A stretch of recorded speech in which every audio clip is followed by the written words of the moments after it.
Sinubukan pang tumayo at nakaganti pa ng puto.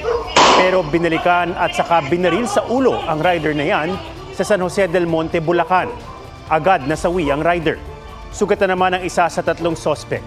Agad tumakas sakay ng motorsiklo ang gunman. Hindi pa malinaw sa ngayon ang dahilan ng barilan. Nagkasana rin ng dragnet operation para mahuli ang mga sospek. Pag-aresto kontra droga o hulidap. Iniimbestigahan ng kasong yan sa Maynila kung saan ilang sangkot na pulis ang pinasibak. Sa Quezon City naman, nasagip ang isang negosyante mula sa mga umunoy kidnapper nang mag-withdraw sila ng pang-ransom. May report si Mariz Umali.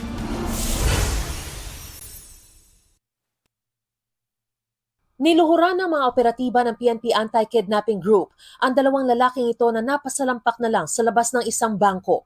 Mga suspect sila sa pagdukot noong September 2 sa 78 anyos na negosyante sa Quezon City. 150 million pesos ang hininging ransom.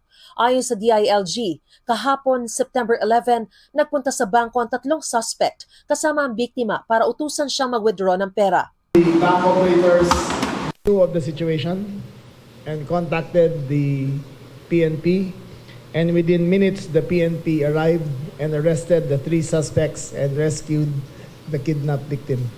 Agad na rescue ang biktima at nadakip ang tatlong suspect.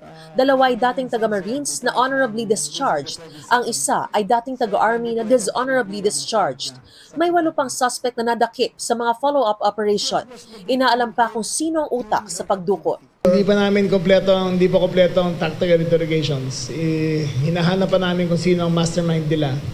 Pero safe to say, yung majority of the group nahuli na namin. Pero para hindi sila yung leader ng grupo. The perpetrators of the crime were not of high intelligence because they actually went to the bank to withdraw the money. Iniimbestigahan naman ng National Police Commission o NAPOLCOM ang nahuli camp sa Maynila noong Martes na pagtangay sa 2 tao ang nakaputing si Chester Dumaran at nakaitim na si Nicole Owen Soliesa.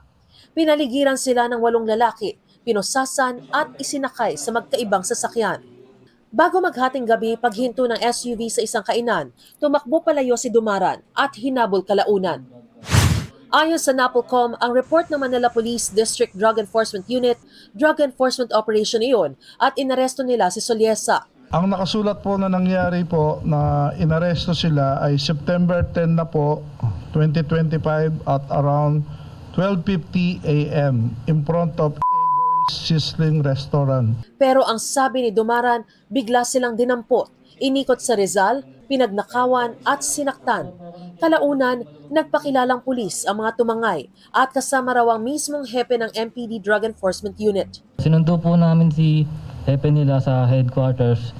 Then gumawa po sila ng plano sa gilid lang po ng sasakyan habang nasa loob po kami ng sasakyan. At saka pa na po kami umalis patungo po ng Rizal. Pagkuha po ng cellphone ko, meron po akong GCash account doon. Pinabuksan po sa akin, kinuha po nila yung laman ng 9,000. 10 buwan ko pong inipon yun, ma'am, para po sa 1 taon ng anak ko. Habang nag-iimbestiga ang NAPOLCOM, pinarelieve ni Manila Mayor Isko Moreno ang mga sangkot na pulis. Ang hepe na isang police major, tig-2 master sergeant at staff sergeant, at tig-1 corporal at patrolman. Sinusubukan naming hinga ng pahayag ang MPD. Humihingi naman ng proteksyon ng mga biktima lalo na para kay Soliesa na nakadetain sa MPD. Pag nalaman nila na lumalaban po kami, may gawin po silang masama sa asawa ko. Mariz Umali nagbabalita para sa GMA Integrated News.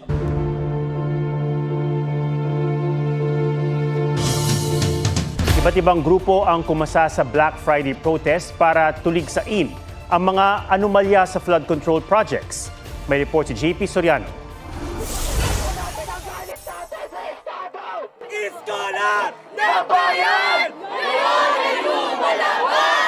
Nag-walk out sa UP Diliman ang mga nakaitim na estudyanteng lumahok sa university-wide Black Friday protest. Bitbit nila ang mga placard na nagsasadang pagkondena sa korupsyon at katiwalian kaugnay sa mga government flood control project.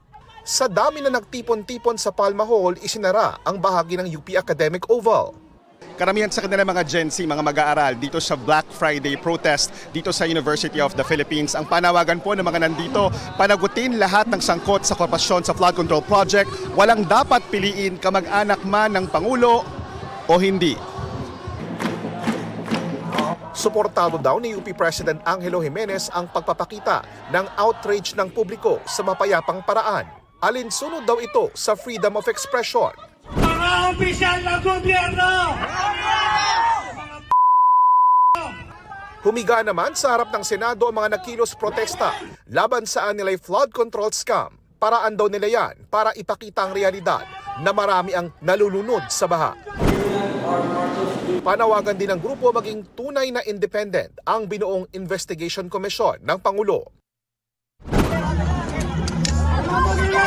Ang dala nilang tarpaulin na may mukha ni na Senador Joel Villanueva at Senador Jinggoy Estrada, pinagbabato ng itlog at pinagsisipa.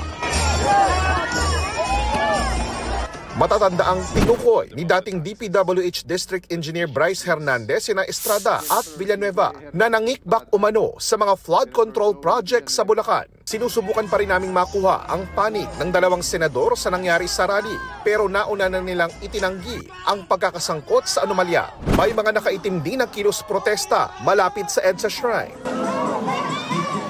Ang mga nagrally naman sa Pasig, nanawagan ng tuloy-tuloy na investigasyon sa mga kinurakot na proyekto.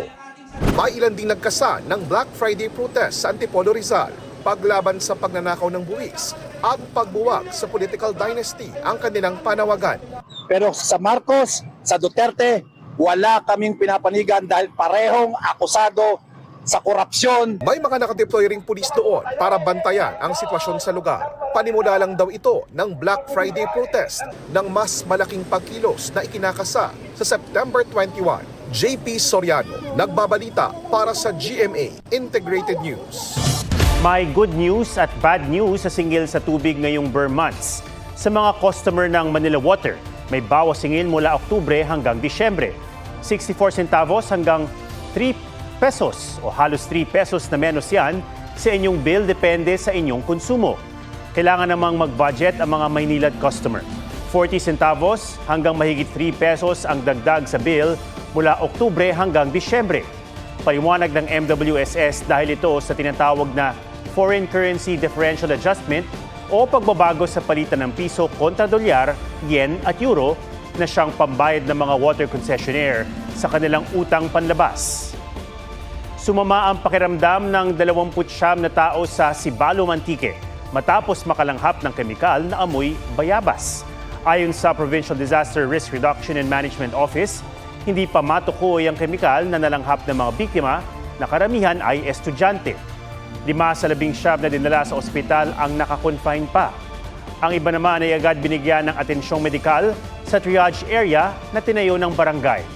Iniimbestigahan na ng pulisya ang isang magsasakang sumuko at umaming nag-spray ng isang uri ng pesticide sa palayan. Noong Hunyo, maraming estudyante rin ng ibang paaralan sa bayan ng Sibalom ang naospital matapos makaamoy ng tila bulok na bayabas. Ngayong buwan, bilang kapanganakan ni Birheng Maria ang ginugunita ng mga Katoliko. Ipinagdiwang din ng paglulok sa kadalawang bagong santo, kabilang ang tinaguriang millennial saint at God's influencer na si San Carlo Acutis. May report si Katrina Son. Ang debosyon kay Birheng Maria muling namala sa exhibit na ito sa Quezon City na itinoon sa Feast of Nativity o kanyang kapanganakan tuwing September 8. Nasa 100 iba't ibang mga imahe ng Birheng Maria ang makikita dito sa Mary and the Eucharistic exhibit at ang mga imahe raw na ito mula pa sa iba't ibang mga lugar dito sa Pilipinas. Ang exhibit, tila salamin din ng iba't ibang muka ng mga dumudulog sa mahal na ina. Wala pa ako sa spiritual journey ko. Si Mama Mary ang tumawag sa akin. Mga anak ko, nakapagtapos po sila ng maayos, mga professional na po sila kasi lagi po kong dinadalangin sa kanya. Itong ating exhibit na to ay bilang pagpaparangal sa ating mahal na ina to promote the devotion to our dear Mama Mary. At the same time, to celebrate yung mga santo natin. Namumukod tangi sa exhibit ang imaheng ito ng isang lalaki. Siya si Carlo Acutis. Si Acutis at si Pier Giorgio Frassati, ang dalawang pinakabagong santo na hinirang ni Pope Leo XIV nitong September 7. 19 na taon mula nang pumanaw si Acutis noong 2006 sa sakit na leukemia. Edad 15 lang si San Carlo Acutis na isinilang noong 1991 kaya itinuturing siyang millennial saint.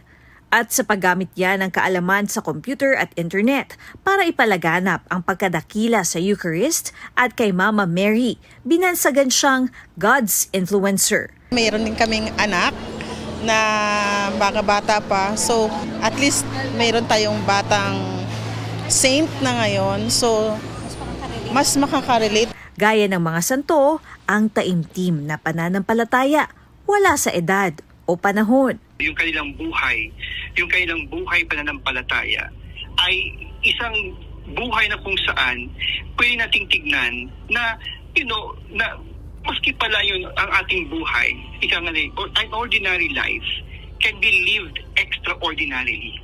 Katrina Son, nagbabalita para sa GMA Integrated News. Welcome to the Contrabida Academy. Barbie Fortesa, perfect kontrabida para sa pelikulang Contrabida Academy with Eugene Domingo. Isa siya sa mga characters or roles na gugustuhin ko na mapalagay sa aking profile. Yung parang, ito at least masasabi ko na nakaya ko tong gawin or at least na-experience ko siyang gawin. Ganyan. Kasi gusto ko rin syempre ma-explore ang iba't ibang characters. Huwag mo silang pansinin. Okay? Bakit? Kasi hingit sila. The chemistry is giving sa latest TikTok skit ni Michael Sager at Casey Martinez mula sa isang 1999 film. Why? Kasi akin ka. Si Vince kasama si Doc Nielsen. Born to be wild! Woohoo! Ready nang maging zookeeper si Vince Maristella.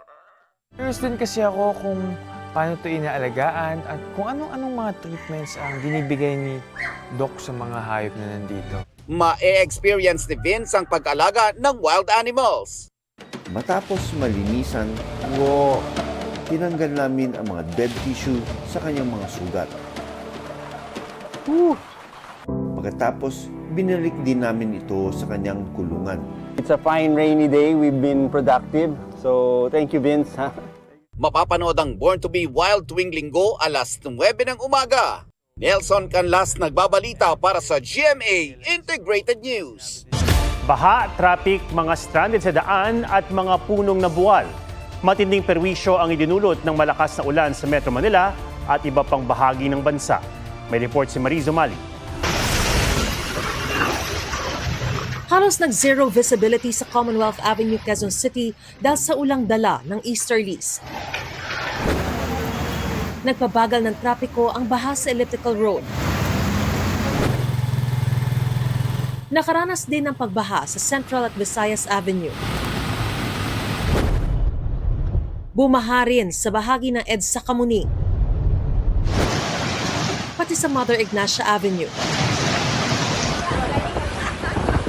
Stranded sa MRT Kamuning Station ang ilang pasahero.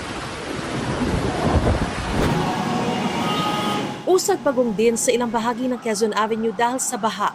Punuan ang mga sasakyan kaya maraming stranded na commuter. Naulan po kasi pag ganito maulan, mahirap na po sumakasakay kasi siksikan na yung tao. Pagtila ng ulan tumambad ang naputol na poste at lumaylay ng mga kawad sa Quezon Avenue. May punong natumba sa Scout Madrinian. Gayon din sa Barangay Peñahan kung saan may mga sasakyang nabagsakan ng puno. Sa Naga City, hindi nagpatinag sa ulan ang mga deboto ng Our Lady of Peña Francia sa isinagawang traslasyon mula Basilica Minore de Peña Francia hanggang Naga Cathedral. Apektado rin ang easterlies at localized thunderstorm ang Kabisayaan. Sa Tubungan, Iloilo, ilang sasakyan ang halos anurin ng mudslide. Ayon sa otoridad, wala namang naapektuhang residente.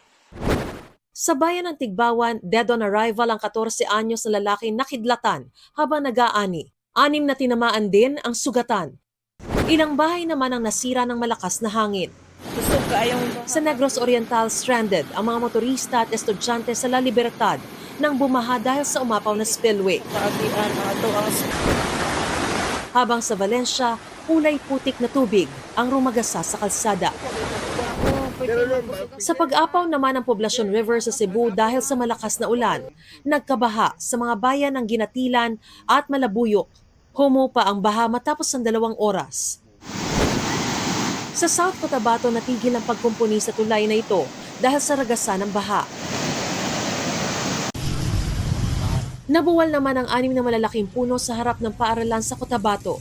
2 sasakyan ang nabagsakan at naputol ang main line ng kuryente kaya nagka-blackout. Nagtumbahan na rin ang mga mega tent sa City Pavilion sa Kidapawan City.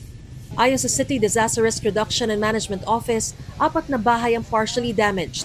Ayon sa Pag-asa, localized thunderstorm ang nagpaulan sa ilang bahagi ng Mindanao nitong mga nakaraang araw. Asahan pa rin ang maulang weekend ayon sa Pag-asa dahil sa low pressure area sa silangan ng Eastern Samar. Kumikilos ito pa west-northwest at inaasahan tatawid sa kalupaan ngayong weekend bago humantong sa West Philippine Sea sa Lunes. Dahil nasa dagat, posible pa rin maging bagyo ito sa susunod na linggo. Patuloy ring makakaapekto ang easterlies at localized thunderstorms. Mariz Umali nagbabalita para sa GMA Integrated News.